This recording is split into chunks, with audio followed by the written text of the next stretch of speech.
राव भोसलेच फक्त शब्दप्रभू असतील, पण महाविद्यालयात बहुतेक प्राचार्यांच्या सकट सगळे शब्दप्रभू आज इथं भेटलेत.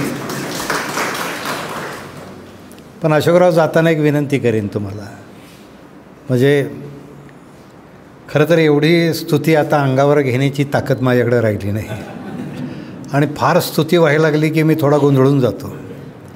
माझ्या मनात वेगवेगळ्या शंका यायला लागतात. फार स्तुती करायला लागली की मग पहिली शंका एक येते की आज प्राचार्य शिवाजीराव भोसलेंची जयंती आहे का पाटणी तुझीच पुण्यतिथी आहे. पण एका चांगल्या प्राध्यापकानं आपलं कौतुक करण्याचं पुण्य आज मी स्वीकारतो. आजच्या या समारंभाचे अध्यक्ष माझ्या दृष्टीनं चैतन्यमूर्ती आदरणीय प्राचार्य विश्वासराव देशमुख, माझे दुसरे मित्र निकमसाहेब, रानडेसाहेब, मेहतासाहेब, आपल्या महाविद्यालयाचे प्राचार्य कदमसाहेब, माझे मित्र प्रभाकर पवार, आपटे, जाधव आणि माझी प्राचार्य आमची शिंदेसाहेब, तिथं उपस्थित असणारे सर्व प्राध्यापक, विद्यार्थी बंधू भगिनींनो, आजच्या दिवसाचा हा एक सुंदर योग या निमित्तानं माझ्या आयुष्यात आला. खरोखर मी स्वतःला भाग्यवान समजतो, कारण प्राचार्य शिवाजीराव भोसलेंची सावली आमच्या अंगावर पडणारी मंडळी आम्ही आहोत. त्या सावलीत, त्या वटवृक्षाच्या छायेत आम्ही वाढलो. आज हे भाग्य आमच्या खरोखर वाट्याला आलं आहे. म्हणजे हे प्राचार्य कदम जे सुरुवातीला म्हटले ते शब्द प्रभू होतेच. प्रभू याचा अर्थ तो परमेश्वरच असतो आणि वक्तृत्वाच्या प्रांतातला हा खरोखर परमेश्वरच होता. इतकी मान्यता त्यांनी मिळवलेली होती. आज फलटण हे आम्हा सगळ्यांसाठी, सगळ्या वाक्यांसाठी पंढरीच आहे. हा त्या पंढरीचा विठ्ठल प्राचार्य भोसलेच आहे, ते लक्षात घ्या. आज त्यांचं आणि विठ्ठलाचं देवत्व, मला एकच वाटतं की विठ्ठलाचं देवत्व जे आहे ते वारकऱ्यांच्या श्रद्धेतून जन्माला आलेलं होतं आणि प्राचार्यांचं प्रभुत्व हे श्रोत्यांच्या श्रद्धेतनं जन्माला आलेलं होतं. शेवट श्रोते कसे कुणाला कुठं भेटतील याच्या इतके मला जे अनुभव आहे तेही प्राचार्यांना अनुभव होतेच. कारण सगळीकडे श्रोते एवढे शांत, समंजस, सज्जन भेटतील याची शक्यता फार कमी असते, लक्षात घ्या. कारण मी तुळजापूरला मध्यंतरी गेलो, पारितोषिक वितरण सोहळा होता. पोरांच्या काय अंगात आलं होतं कळलं नाही. बहुतेक सगळी पोरं माझ्याकडं पाठ करून बसलेली होती. आता पाठ पुरावा कसा करायचा हा माझ्यासमोर प्रश्न होता. प्राचार्याने मला सांगितलं की सर ठोका भाषण असंच म्हटलं. याच्यापूर्वीच्या वक्त्यानं म्हणले पलीकडे जाऊन भाषण केलं होतं. मी म्हटलं मी 4 शब्द सुरुवातीला बोलेन. मुलांनी माझ्याकडे तोंड केलं तर छान, नाही तर मीच माझ्या भाषणाचा पटकन समारोप करेन. पण 5-10 मिनटामध्ये आई तुळजाभवानी प्रसन्न झाली आणि लेकरांनी माझ्याकडे तोंड केलं. पण गमतीचा भाग काही वेळा असा असतो, म्हणजे आपण काही वेळा उदाहरणं सांगतो, कारण वक्तृत्व हा काही केवळ शब्दांचा खेळ नसतो, ती कला आहे, ती साधना आहे, तो विचारांचा उत्सव आहे, लक्षात घ्या. आणि हा उत्सव साजरा करत असताना भेटणारी श्रोते, म्हणजे आमच्याकडं ज्ञानोबांनी जसं सांगितलं, श्रोत्याविना वागता नव्हे. मी मालोजी राजांच्या बद्दलचा आदर व्यक्त करून सांगतो की जेव्हा आमच्याकडं बनारस विद्यापीठ उभं राहत होतं, त्या बनारस विद्यापीठासाठी देणगी मागायला अनेक जण अनेक ठिकाणी जात होते. त्यात पंडित मदन मोहन मालवीय होते. त्यांना 10,000 रुपयाची देणगी ही इथल्या मालोजीराजेंनी दिली होती. मालोजीराजे हे या मातीतलं, म्हणजे राजर्षी शाहू महाराज, सयाजी महाराज याच्यानंतर नाव घ्यावं महाराष्ट्रात तर ते श्रीमंत मालोजीराजांचं घ्यावं. इतकं मंडळी या माणसाचं योगदान मोठं आहे. प्रजा हितदक्ष राजा म्हणून सुद्धा त्यांनी त्यावेळेस केलेले आराखडे, त्यावेळीच्या राबवलेल्या योजना, मग ती योजना दुष्काळग्रस्तात ते असेल, ती योजना दुसऱ्या महायुद्धात एकही भूक बळी न देता आपली प्रजा कशी छान करता येईल, अनेक गोष्टी, कोयनेचं धरण असेल, प्रतापगडचा शिवरायांचा पुतळा असेल, हे सगळे आराखडे हे मालोजीराजेंनी केले होते. आज अशा एका राजाचा, अशा एका लोकसिद्ध ईश्वराच्या प्रतिमेचं पूजन तुम्ही करताय. तुमच्या सगळ्यांच्या साक्षीनं मी त्यांना विनम्र अभिवादन करतो. मी प्राचार्य भोसलेंच्याही प्रतिमेला अभिवादन करतो. मी सांगत होतो मंडळी ते श्रोत्यांच्याबद्दल, म्हणजे मी पंडित मदन मोहन मालवीय यांची यासाठी आठवण सांगितली की ते सगळीकडे देणगी मागत हिंडत होते. या संस्थांनं दिली, पण ते एका सावकाराकडे गेले आणि सावकाराकडे गेल्यानंतर, देणगी मागायला गेल्यानंतर ते सावकारात देवपूजत होते आणि बाहेर त्यांचं जे पोरगं होतं ते काडीपिटी घेऊन बसलं होतं सर. आणि आला माणूस की त्याच्या अंगावर एक काडी फेकायचं इतका त्याचा छान कार्यक्रम चालला होता की आला माणूस की काडी फेकायची. काही माणसांना विकृत आनंद, राजकर सर आमचे राहिले मगाशी नाव घेताना, तर त्यांना तो एक आनंद मिळायचा. मग गंमत अशी झाली की ती काडी चुकवत पंडितजी आत गेले. जरा वेळानं त्यांचा म्हणजे ज्यांना देणगी मागायची ते सावकार होते ते बाहेर आले. त्यांनी पोराकडं बघितलं, ते काडी ओढतच होतं, त्याचा कार्यक्रम चाललाच होता. त्यांनी जोरात त्याला धपाटा मारला. आता हे सगळं सांगण्याचं कारण असं की तुम्हाला असं वाटेल की त्या सावकाराचं पोरगं वात्रट होतं. वात्रट श्रोते कसे भेटतात आणि ते मुलांच्यातही कसे असतात. म्हणजे मगाशी प्राचार्य, मला थोडंसं आश्चर्य वाटलं की तुम्ही प्राध्यापकाने विनंती करताय आता ग्रंथालयामध्ये जा. म्हणजे हा खरं तर प्राचार्य शिवाजीराव भोसले यांच्या सन्मानाला थोडा बाधा आणणारा प्रकार आहे. मला माहिती आहे की प्राध्यापक आता त्यांच्या पुस्तकात रमलेले असतात, आणखीन कशात रमलेले असतात, पण विद्यार्थ्यांनी वर्गात जा तसं प्राध्यापकांनी ग्रंथालयात जा सांगणं हा सुद्धा थोडासा भाग आहे. तेव्हा प्राचार्यांनी ज्या तळमळीनं तुम्हाला सांगितलेलं आहे, ज्या कळकळीनं तुम्हाला सांगितलं आहे, त्याचाही थोडासा मंडळी विचार करा. मी सांगत होतो हे की मी पंडित मोहन मालवीय यांचं उदाहरण सगळं समोर सांगत असताना माझ्यासमोर काही विद्यार्थी बसले होते. शाळेतला कार्यक्रम होता, बहुतेक सगळे मैदानात बसले होते. त्यातलं समोरचं पोरगं मला दिसेल असा एक कार्यक्रम करत होतं. ते असं माती गोळा करायचं, छान ढीग तयार करायचा, मातीवरचं शिखर काढायचं आणि समोर बसला आहे त्याच्या कॉलरमधनं आत सोडायचा. ते पोरगं समोर जो हुळहुळलं ह्याला फार आनंद व्हायचा. आणि हा कार्यक्रम आणि माझं भाषण हे समांतर चाललं होतं, लक्षात घ्या. पण एक शिक्षक मागचे की ज्यांना काय वाटलं कोणास ठाऊक, ते धावत पळत तिथं आले आणि त्या पोराला रट्टा दिला. आणि त्यांनी सांगितलं ते मगापासून वरती म्हणले एवढं वराडते म्हटले, आणि तुला खाली वराडते म्हणजे मी, आलं का लक्षात? हां. आणि तू म्हटले खाली मातीशी खेळत बसला, त्याला रट्टा दिला. माझ्या पोटात मंडळी गोळा आला, कारण एवढ्या जोरात रट्टा दिला होता. फक्त त्याला तो रट्टा जाणवू नये म्हणून मी थोडं म्हटलं त्याला की बाळा, हा आजचा रट्टा हे तुझं उद्याचं पारितोषिक आहे असं समज. त्यावेळेस त्या मुलालाही थोडं बरं वाटलं असेल. पण मी त्या शिक्षकांना सांगितलं, ज्याला तुम्ही रट्टा मारला आहे त्याच्यापासून थोडं सावध राहा, कारण उद्याचा नगराध्यक्ष हाच होण्याची शक्यता आहे मला. त्या स्टेजवर एक नगराध्यक्ष बसले होते, त्यांनी दोन्ही हातानं टाळ्या वाजवल्या. म्हटलं तुम्ही का टाळ्या वाजवल्या? नाही म्हटलं याच गटातनं मी इथं आलो आहे म्हटले. होय की मंडळी, त्याला रट्टा मारला असेल, त्या सावकारानेही त्या पोराला रट्टा मारला. पंडित मदन मोहन मालवीय यांनी वाक्य फार छान खाली लिहिले की एका काडीला जपणारा हा सावकार आज विद्यापीठाला देणगी देईल का?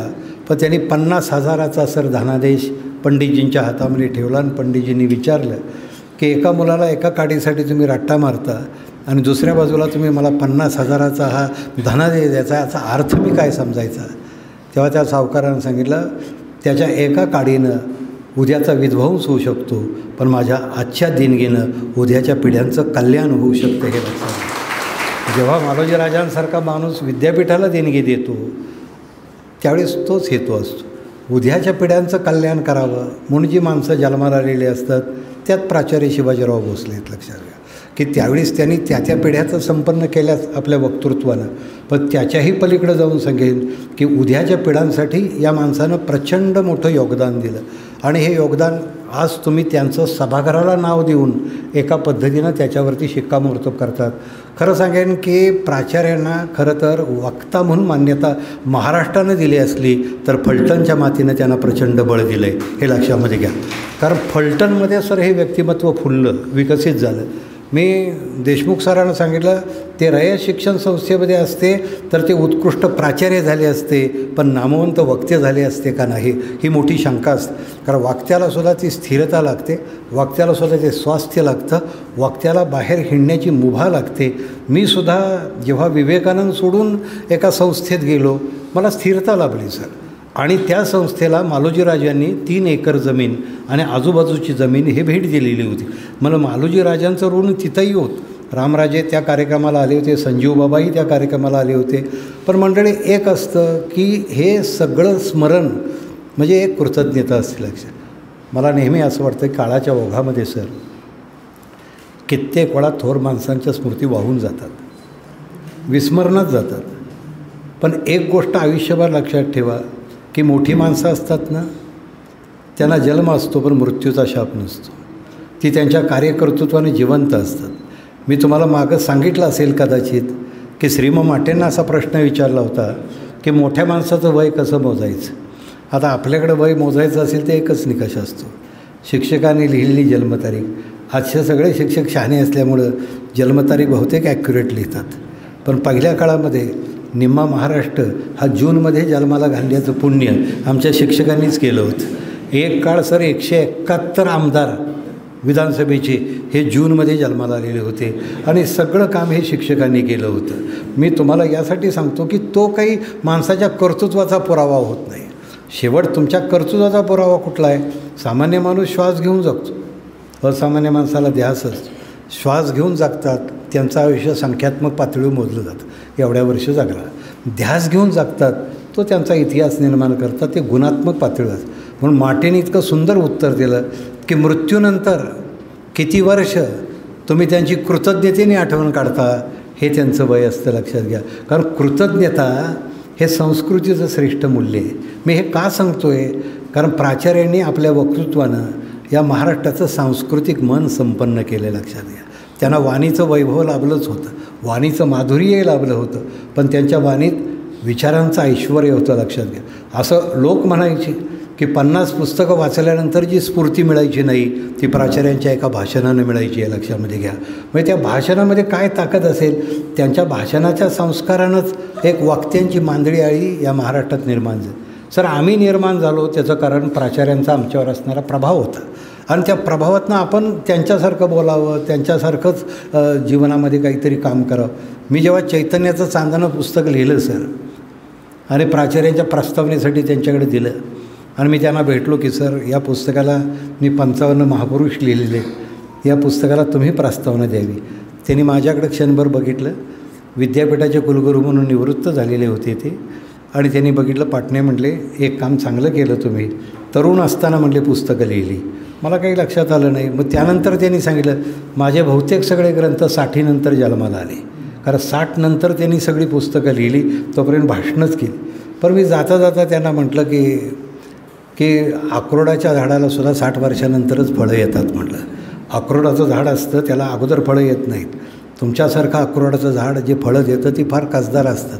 त्याने माझ्याकडे वगैरे हसले, म्हणजे काळजी करू नका, आता एवढी स्तुती करू नका, मी प्रस्तावना देणार आहे तुम्हाला म्हटले.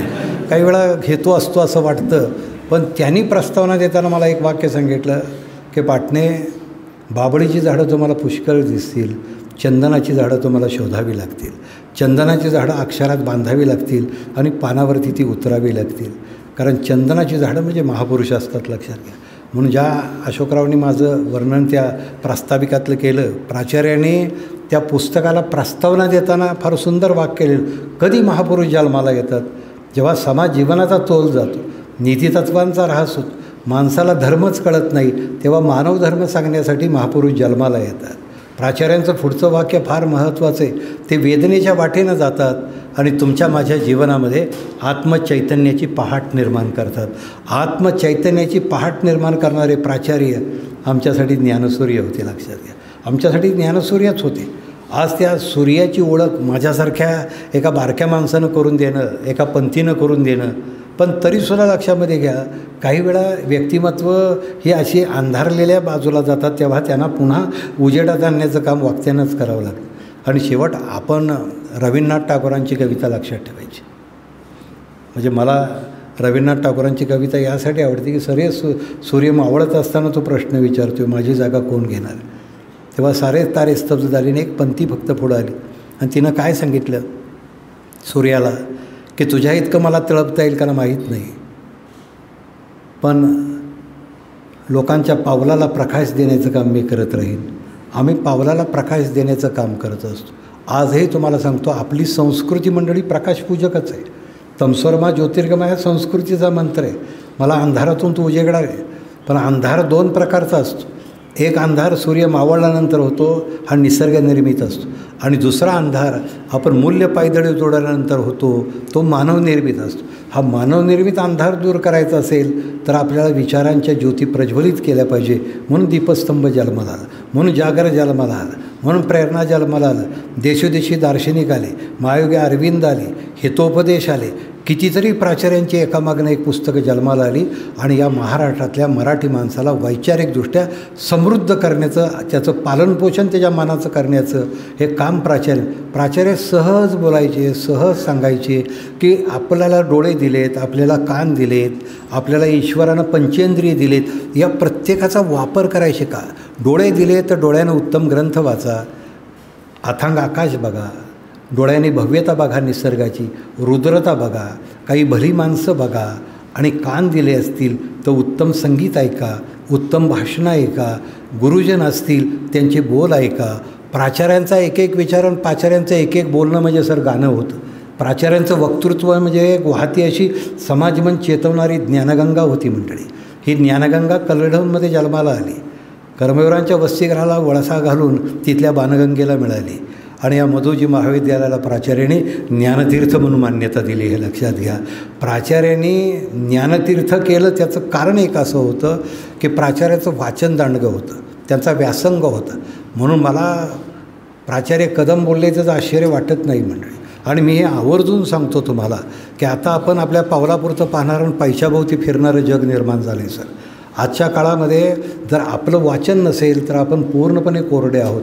एक वेळ तुम्हाला पाणी नाही म्हणून तो दुष्काळ दूर करता येईल, पण जर वैचारिकदृष्ट्या जर कोरडेपण आलं तर त्यातनं निर्माण होणारा दुष्काळ पिढ्यापिढ्यांना भोगावा लागेल. लक्षात घ्या. म्हणून प्राचार्यांचं बोलणं हे ज्ञानतीर्थ होतं, ज्ञानतीर्थ होतं. त्या एका न्यायमूर्तीच्या आईनं फार सुंदर वाक्य उच्चारलं. मला वाटतं न्यायमूर्ती नाईक होते, सुवा नाईक. त्यांनी सांगितलं होती माझी आई प्राचार्यांच्या भाषणाला जाईल. आजही मी तुमच्या मुधोजी महाविद्यालयाला येणार आहे. अशोकरावने ती पत्रिका, तुमचं पत्र मला पाठवलं, मी माझ्या ग्रुपला पाठवलं.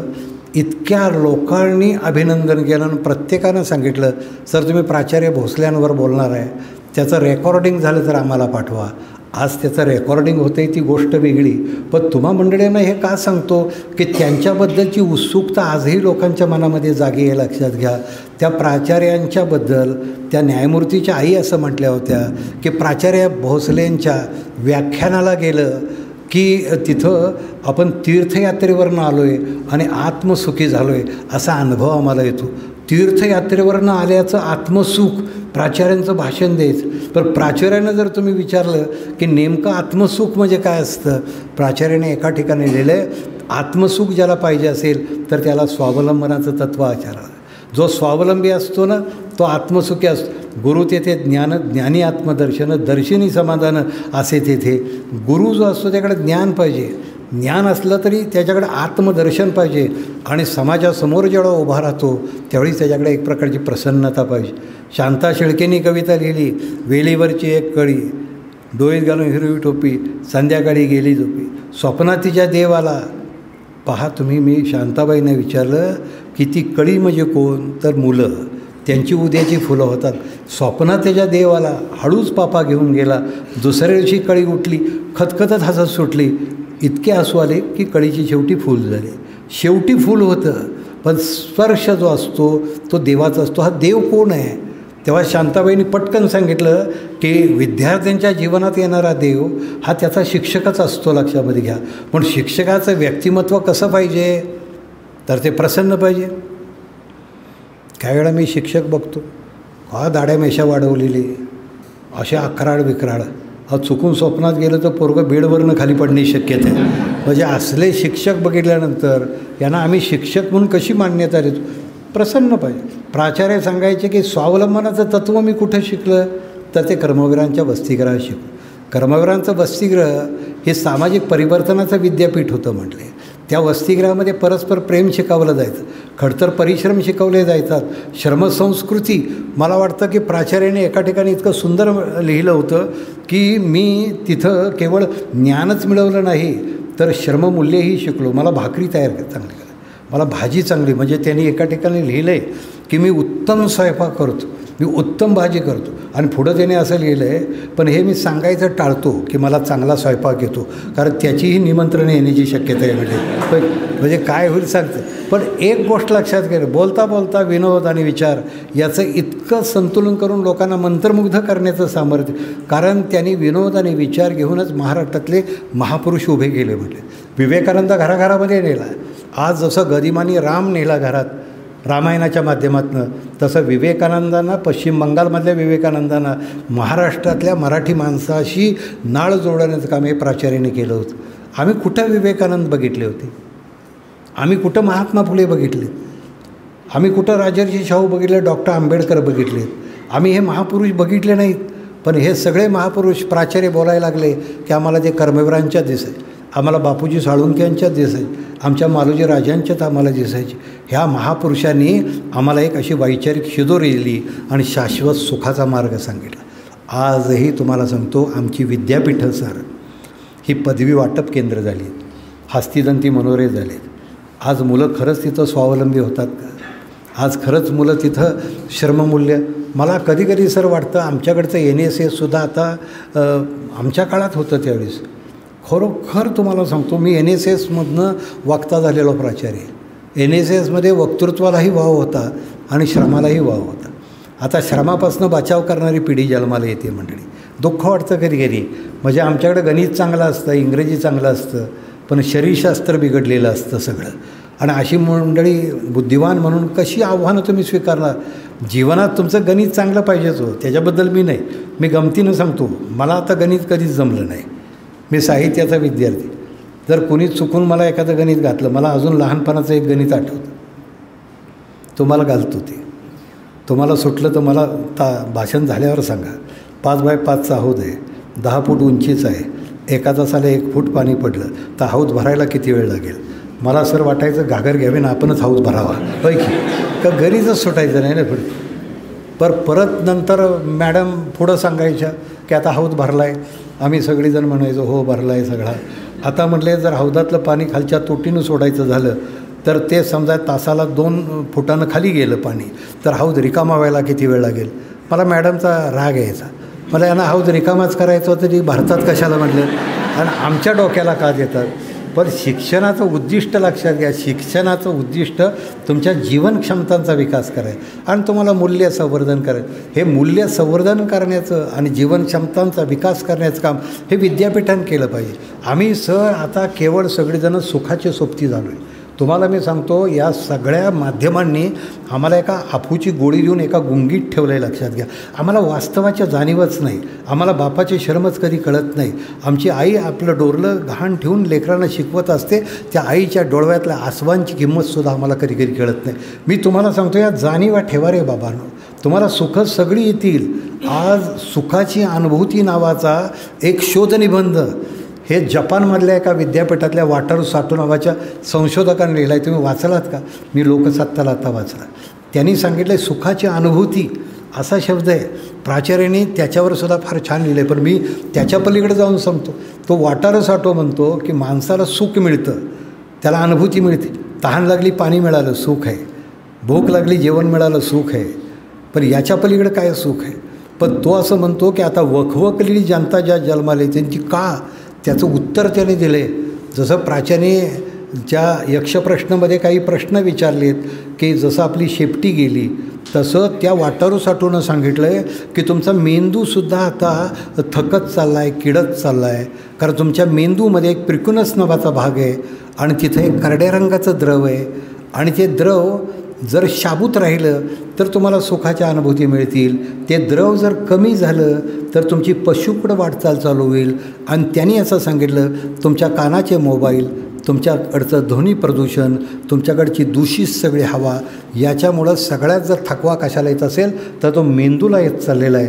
तुम्ही दूरदर्शनसमोर बसता, तुम्ही बसता ठीक तुमची करमणूक होते, पण ती क्षणभंगूर असते, आयुष्याचं नुकसान करणारी. कुठल्या मालिका आपण बघतो सांगा ना, कुठल्या मालिका बघतो आणि काय त्यातनं आपल्याला मिळतं? आपण किती पुस्तकं वाचतो.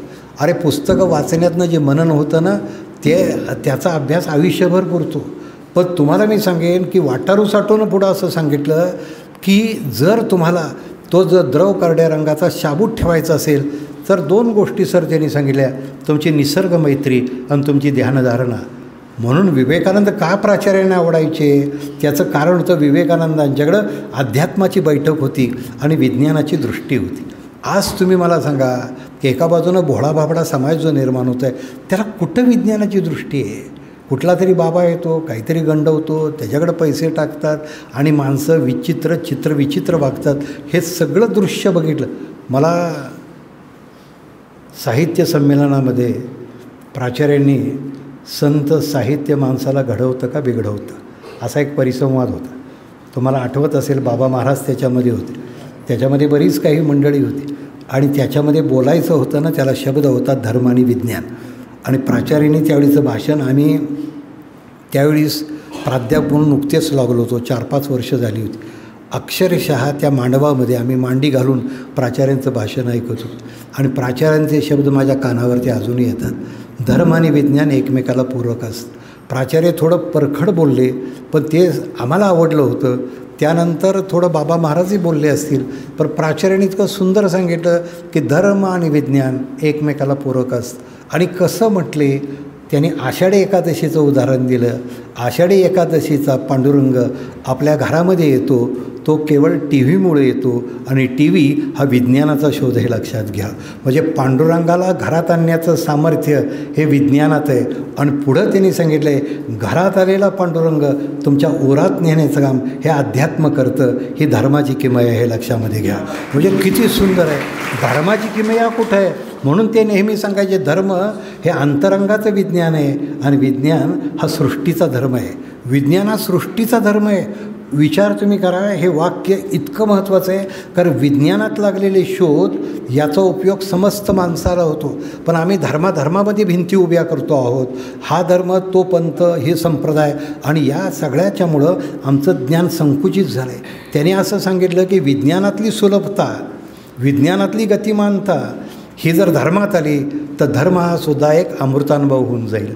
किती सुंदर आहे सांगा, धर्म अमृतानुभव. आज काय चित्र बघतोय तुम्ही? आज वाढता धर्मद्वेष बघितल्यानंतर समाज दुभंगत चालला आहे मंडळी. दुसऱ्या बाजूला अतिरेकी चंगळवाद बघितला ना मी मुलांचा, लेकरं दिशाहीन झालेली आहेत. हे आमचं मूल्यहीन राजकारण बघितलं ना, तर लोकशाहीला आमच्या तडे गेलेत आणि संस्कृती तर त्याला अतिशय तडे गेलेत. एका रात्री संस्कृती तयार होते का हो? अरे संस्कृती अशी गोष्ट असते, एक पिढी दुसऱ्या पिढीला देते. आम्हाला प्राचार्यांनी काय दिलं? आम्हाला प्राचार्यांनी आमचं मन सुसंस्कृत केलं. आम्हाला प्राचार्यांनी संस्कृती दिली. मी नेहमी सांगतो, संस्कृती देण्याचं काम फक्त मानवजातीमध्ये असतं. आज तुम्ही तुम्ही पहा, तुम्ही पोशाख बदलले, तुमची भाषा बदलली, तुमची संस्कृती बदलत गेली. बदल करण्याचं सामर्थ्य हे ज्ञानात असतं. म्हणून प्राचार्याने एका ठिकाणी वाक्य केलेलं आहे, ज्ञानाच्या बळावरती सर आम्ही हवा पाण्यापासून वीज तयार केली, ज्ञानाच्या बळावर आम्ही मातीपासून शेती तयार केली. ज्ञानाचा एक संबंध निर्मितीशी असतो, पण ज्ञानाचा दुसरा संबंध हा संस्कृतीशी असतो. संस्कृती शब्द साधा नाही आहे, संस्काराधिक कृती म्हणजे संस्कृती असे लक्षात घ्या. म्हणून प्राचार्य पुढं लिहितात, तुम्ही मातीवर संस्कार करा, तुम्हाला शेतीला जन्माला घालता येतं. तुम्ही दगडावर संस्कार करा, तुम्हाला मूर्तीला जन्माला घालता येतं. आणि तुम्ही माणसावर संस्कार करा, तुम्हाला संस्कृतीला जन्माला घालता येतं. संस्कृती कधी जन्माला येते? त्या संस्कारातनं ती येते. आज काय चाललं आहे? तुम्ही अमेरिकेत बघता, त्या विश्वास पाटलांनी मला वाटतं पुस्तक लिहिलं आहे, मनमय हे विश्वास. मी वाचत होतो. अमेरिकेमध्ये 11वी होणारा एक मुलगा 1,00,000 सेक्सच्या क्लिप बघतो सर. 15,000 तो खून बघतो, 12,000 बलात्कार बघतो आणि त्यानंतर 11वी पास होतो. एवढं सगळं बघितलं, काय प्रॉडक्ट जन्माला येत असेल याचा विचार करा तुम्ही. आणि तिथं त्यांनी सांगितलं की हे लोन आता भारतात यायला लागले. तुम्हाला मी सांगतो की पहिल्यांदा आई लेकराला दूध पाजण्यासाठी खुळखुळा घ्यायची की लेकरानं जास्त दूध प्यावं. आता दूध पिण्यासाठी लेकरू मोबाईलशिवाय काही स्वीकारत नाही, लक्षात घ्या. म्हणजे त्याचे खुळखुळे झाले सगळे, म्हणजे आईबापांची. हे का झाले? त्याचा कारण आम्ही विसरत चाललो आहे. मी मुलींना थोडा कठोर बोलेन, पण तुम्हाला सांगेन, माणसांनाही सांगेन, तुम्ही पार्लरमध्ये जा, तुमचे चेहरे सुंदर करा, पण लेकरांचं आयुष्य विद्रूप होऊ नये याची पहिल्यांदा काळजी घ्या. कारण आम्ही आमच्या सौंदर्यासाठी भुकेलेलो असतो. आज सौंदर्य असतं ते संस्कृतीचं असतं. म्हणून तिथं सांगतात की संस्कृती ही कशाला तुम्हाला प्राधान्य देते. आम्ही आचार्य देवो भव म्हणतो, आम्ही मातृदेवो भव म्हणतो, आम्ही पितृदेवो भव म्हणतो. आचार्य यक्ष प्रश्नमध्ये प्रश्न विचारतात की देवोभव ठीक आहे, पण देव आहे का हो? देव आहे का? देवाचं अस्तित्व हा देवाचा पुरावा मानायचा का? मग देव कसा? मला झाड दिसतं तसा देव दिसला पाहिजे, हे विवेकानंदाने उच्चारलेलं वाक्य. पण प्राचार्याने सोनोपंत दांडेकरांचं एक छान उदाहरण दिलं. एक विद्यार्थी त्यांच्याकडे गेला आणि त्यानं सांगितलं की मी देव नाही या विषयावरती एक सुंदर निबंध लिहिणार आहे. त्याला त्याने विचारलं तू देव नाही याच्यावर का लिहिणार नाही? मला दिसतच नाही तर मी लिहू काय म्हटले. मग त्यांनी उदाहरण दिलं, काही वेळा एखादी गोष्ट दिसत नाही म्हणजे ती नाही असं नसतं म्हटले, दिसत नाही म्हणजे ती असते. म्हटले असं कसं? म्हटले सूर्य काही वेळा ढगाळ जातो आणि प्रकाश तर दिसत असतो, मग सूर्य नसतो का? सूर्य असतो म्हणून प्रकाश असतो ना. म्हणजे प्रकाश हे त्या सूर्याचं अस्तित्व आहे, तसा तू हे त्या ईश्वराचं अस्तित्व आहे. आपण सुद्धा शब्द काय उच्चारतो? सत्य कसं आहे? सूर्यप्रकाशा इतकं सत्य आहे. पहा तुम्ही, म्हणजे सत्याची व्याख्या कर. अर्थात आता सर सत्यसुद्धा साशंक आहे, म्हणजे सत्यमेव जयते, सत्याचा विजय होईल याची खात्री नाही. जे विजयी होईल त्याला सत्य म्हणायचं. हा आत्ता सध्याचा सगळा आहे, हे लक्षात घ्या. म्हणजे सत्याचा सर विजय हा भागच तुम्ही बाजूला काढून ठेवा. आता विजयी होईल त्याला सत्य. म्हणजे मी नेहमी सांगतो, गांधी जयंतीला मी सत्य अहिंसा याच्यावर भाषण ठेवलं. मी अगदी बर्ट्रांड रसेलचं उदाहरण देऊन कसा त्यांचा शत्रूसुद्धा सुसंस्कृत आणि बरंच सांगितलं. आणि पण मी सांगताना सांगितलं की बाबा सत्य हा सुद्धा सत्याचा सध्या भ्रम आहे. जसं मृगजळ पाणी असतं का? तो पाण्याचा भ्रम असतो, तसं सत्यसुद्धा काही वेळा भ्रमच असतो म्हटलं. आणि मी सत्य आणि भ्रम याच्यावरती चांगला एक 15-20 मिनटं बोललो आणि नंतर प्रश्न विचारला, तुम्हाला तर थोडं तरी कळलं का सत्य म्हणजे काय आणि भ्रम म्हणजे काय? एका विद्यार्थ्यानं हात वर केला आणि सांगितलं समजलं. म्हटलं काय समजलं? म्हणले अर्धा तास तुम्ही बोलला हे सत्यच होतं म्हणले, फक्त आम्हाला समजलं असं जे तुम्हाला वाटतंय तो भ्रम आहे म्हणले. अरे मग जीवनातलं सत्य काय आहे सर?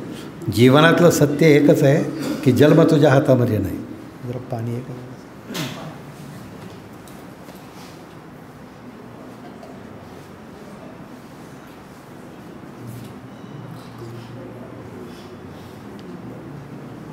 जन्म तुझ्या हातामध्ये नाही, मृत्यूही तुझ्या हातामध्ये नाही, पण जन्म मृत्यूमधलं आयुष्य तुझ्या हातात आहे.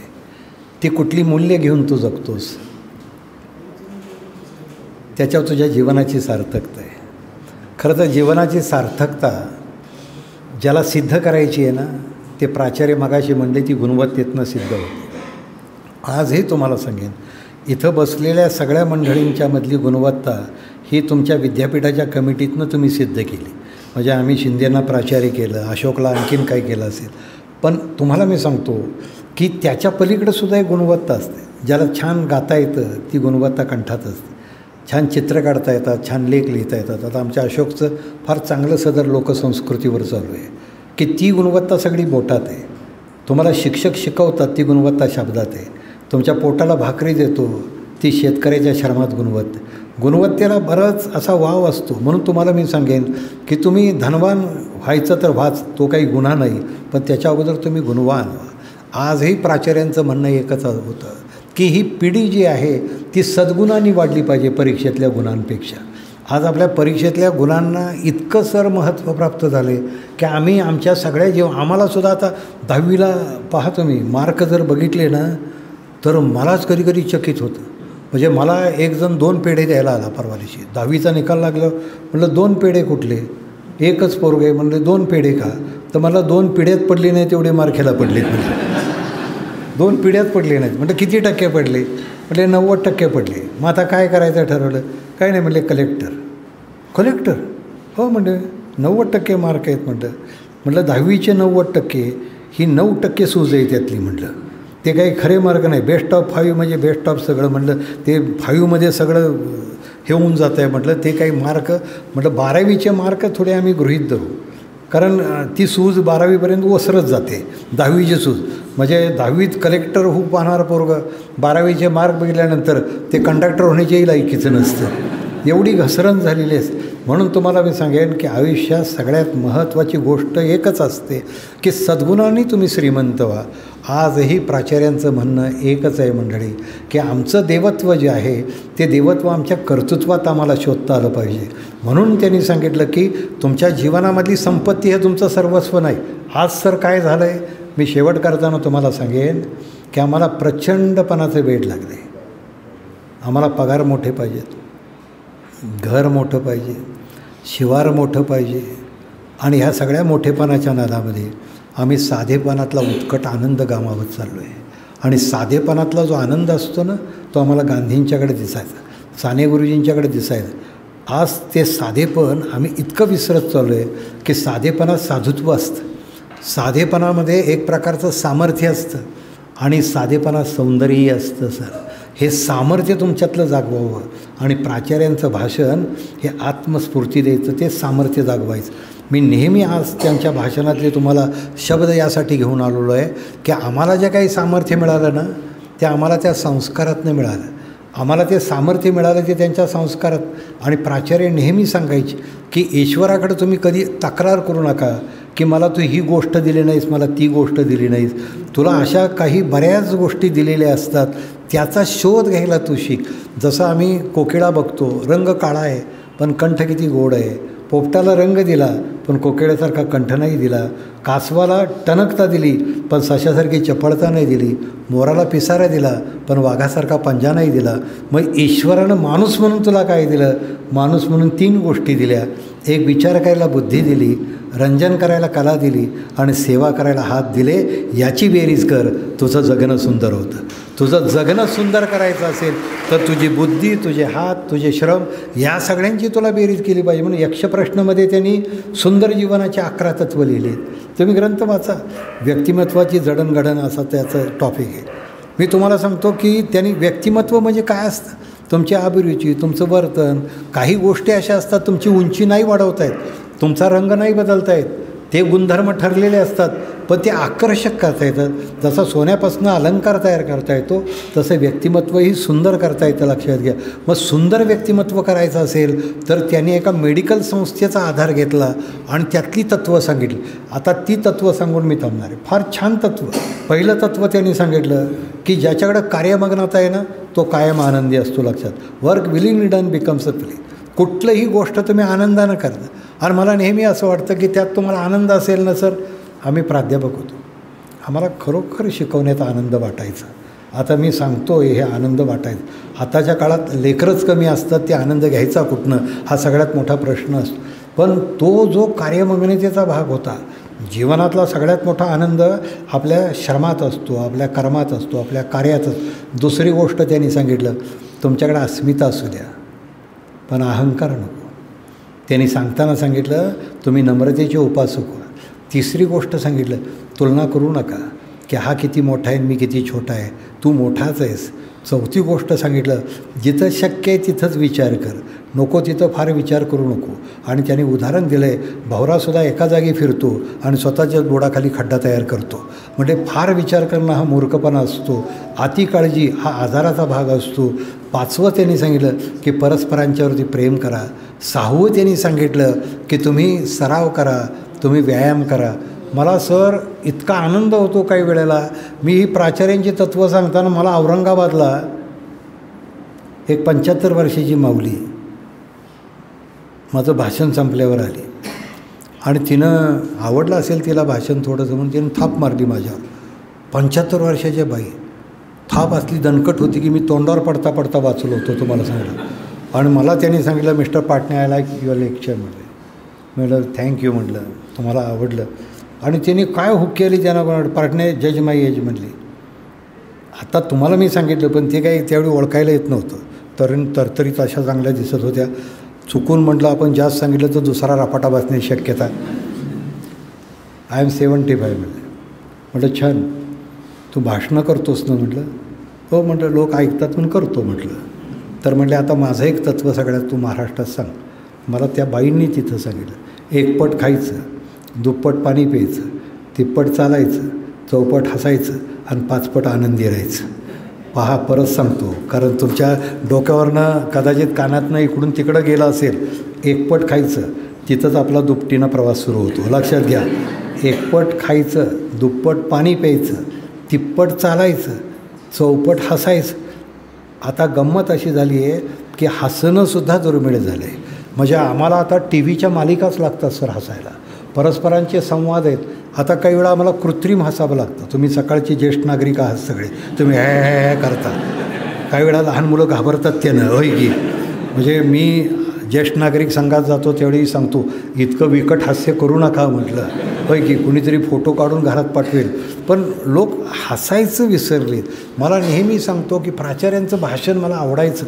त्याचं सगळ्यात मोठं कारण कुठलं असेल ना, त्यांनी वृक्ष तत्त्वज्ञान कधी सांगितलं नाही.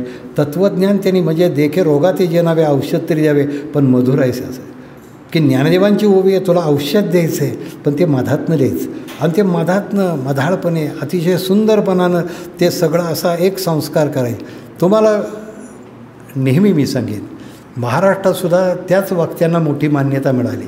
मी सुद्धा जर तुम्ही सांगितलं मला की फार कठीण आणि फार लोकांना असं की ऐकल्याचं जडत्व येईल एवढं बोला, तर मला ते शक्य होणार. मी नेहमी पुलंचा भोक्ता आहे, मी प्राचार्यांचा भोक्ता आहे, मी खांडेकरांचा अभ्यासक आहे आणि मी तेंडुलकरांच्यावर PhD केली. ते सगळं रसायन बोलता बोलता आपल्या भाषणात आलं पाहिजे. मी आवर्जून तुम्हा मंडळींना सांगेन की जीवनातलं हास्य जेव्हा मावळतं ना, तेव्हा ती मला माणुसकी मावळल्यासारखं वाटतं. का जीवनातलं हास्य हा माणुसकीचा सुंदर आविष्कार असतो. लक्षामध्ये घ्या, जीवनातलं हास्य तुमच्यासाठी ती पौर्णिमा असते. अरे पु ल देशपांड्यांसारखा एखादा माणूस जीवनातलं तुमचं बोचरं आयुष्य तो हसरं करतो, आम्हाला आमचा आवडतो. शिवाजीराव भोसले हे व्यक्तिमत्व लोकांना अपील झालं, त्याचं कारण हे लक्षात घ्या की ते नुसतेच हसवत नव्हते. म्हणजे तो काही मनोरंजनाचा खेळ नव्हता, पण हसता हसता समाजाला जे अंतर्मुख करण्याचं सामर्थ्य होतं ते त्यांच्या वाणीत होतं. म्हणून तुम्हाला मी सांगेन की परस्परांच्यावर प्रेम करा, तुम्ही व्यायाम करा. पुढचं तत्त्व त्यांनी 7वं सांगितलं, तुम्ही निर्व्यसनी असा. 8वं तत्त्व सांगितलं, तुम्ही आशावादी असा. आणि आशावाद हा महत्त्वाचा आहे. कित्येक वेळा तुम्हाला सांगतो, तुमचा आशावाद मनातला एवढा स्ट्रॉंग ठेवा. आता अशोकराव म्हटले की पाटणे सर आजारातनं बरं झाले. खरंच आहे त्यांचं. म्हणजे मी मृत्यूला शिवून आलेला माणूस आहे. लक्षात. मी 3 महिने ICUमध्ये होतो, जसलोकमध्ये होतो. जसलोकचा प्रवास हा परलोकाकडेच असतो बहुतेक, पण परमेश्वराला वाटलं असेल इथं येऊन काहीतरी भाषणं करेल, याला खालीच ठेवलेला बरा. म्हणून मला तर एक जण म्हटलाच की त्या यमालासुद्धा भीती वाटली असेल तुमच्या भाषणाची. म्हटलं चला, आणि आम्हाला ही भीती वाटली असेल इथल्या मुडद्यात बी तुम्ही प्राण होताल म्हटले. म्हटलं तसली काही ताकद नाही, पण एक आहे, लोकांच्या सद्भावना आपल्या पाठीशी असतात. एक आशावाद मनामध्ये कायमचा असू द्या. निराशावाद असतो ना, तो दुसरा. एखादा माणूस आजारी आहे, तुम्ही भेटायला जा, त्याच्याकडे बघून हसा, त्याला सांगा आज छान दिसते तब्येत. येताना डॉक्टर भेटले होते, काय सुंदर म्हटले, अरे तू चांगला प्रतिसाद देतो आहेस म्हटले. त्या रुग्णालासुद्धा इतका आनंद वाटतो. पण तेच जर तुम्ही उलटं केलं, त्याच्याकडे चिंतातूर नजरेनं राष्ट्राची चिंता असल्यासारखं बघितलं आणि त्याला सांगितलं, डॉक्टर भेटले, ते म्हणजे तुमचं काही खरं नाही होय की. म्हणजे जे 2 वर्षांत जायचं ते अगोदरच जाईल कधीतरी. अरे जीवनातली प्रसन्नता देशमुख सरांच्याकडनं शिका. मी देशमुख सरांना येतानाच फोनवरनं म्हटलं की आजारपणात तुम्ही मला भेटल्यापेक्षा आजारपण संपल्यानंतर मी तुम्हाला भेटणं ही सगळ्यात मोठी ऊर्जा आहे. लक्षात घ्या, ऊर्जा आहे ती ऊर्जा आहे.